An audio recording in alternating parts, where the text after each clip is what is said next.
महाविकास आघाडीच्या विरोधात कारंजा लाड येथे धरणे आंदोलन करण्यात आलं। आघाडी सरकारने दिलेली आश्वासने पूर्ण केली नाहीत, त्याच्या निषेधार्थ हे आंदोलन करण्यात आलं।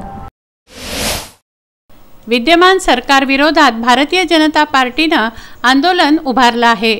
शेतकऱ्यांची फसवणूक करणारं महाआघाडी सरकार असा आरोप भाजपने केला आहे। भाजपचा विश्वासघात करून काँग्रेस राष्ट्रवादी बरोबर सत्ता स्थापन केलेल्या शिवसेनेने शेतकऱ्यांचा विश्वासघात केला आहे। सरकार स्थापन करत असताना शिवसेनेच्या पक्षप्रमुखांनी आणि आताच्या मुख्यमंत्र्यांनी काँग्रेस राष्ट्रवादीच्या प्रमुख नेत्यांनी शेतकऱ्यांच्या बांधावर जाऊन अवकाळीग्रस्तांना 25,000 रुपये हेक्टरी आणि फळबागांसाठी 50,000 रुपये हेक्टरी मदत देण्याची घोषणा केली होती। देवेंद्र फडणवीस यांच्या नेतृत्वाखालील काळजीवाहू सरकारने अवकाळीग्रस्त शेतकऱ्यांना हेक्टरी 8,000 रुपये एवढी मदत जाहीर केली होती।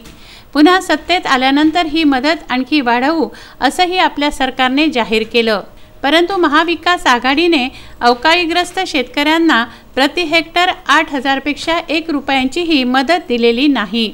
शेतकऱ्यांचा सातबारा कोरा करण्याचं आश्वासन दिलं होतं, तेही पूर्ण केलं नाही। शिवाय महिला अत्याचारात निंदनीय वाढ झाली आहे। जिल्ह्यातील बेपत्ता मुलींचं प्रमाण वाढलं आहे, ही बाब चिंताजनक आहे। कारंजा तालुक्यात अवैध धंदे बोकाळले आहेत असे विविध आरोप करून भारतीय जनता पार्टीने धरणं आंदोलन केलं।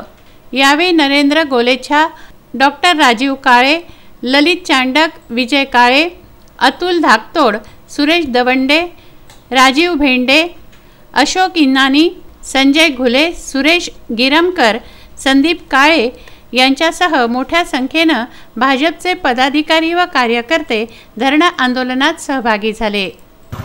भारतीय जनता पार्टीच्या वतीने या कारंजा तहसीलवर राज्यव्यापी धरणे आंदोलन या सरकारच्या विरोधात, शेतकरी विरोधात, महिलांवर होणाऱ्या अत्याचाराच्या विरोधात एक दिवसीय धरणे आंदोलन पुकारण्यात आलेले आहे। या कारंजा तालुक्यातील सर्व भारतीय जनता पार्टीचे पदाधिकारी, या तालुक्यातील सर्व माझे शेतकरी बंधूसह हे आंदोलन या सरकारच्या विरोधात, येथील असणाऱ्या कायदा सुव्यवस्था, असणारा भ्रष्टाचार याच्या विरोधात आज सर्वांच्या वतीनं हे शासनाला निर्देश देण्यासाठी म्हणून आज हे प्रथमतः आमचं धरणं आंदोलन होतं। यानंतर जरी हे आघाडीचं आणि बिघाडीचं सरकार जर जागा झालं नाही तर लवकरच या कारंजा तालुक्यात होणाऱ्या या अत्याचार, महिला अत्याचाराच्या विरोधात आणि येथील असणाऱ्या कायदा सुव्यवस्थेच्या विरोधात आम्ही उग्र आंदोलन यानंतर करू अशी।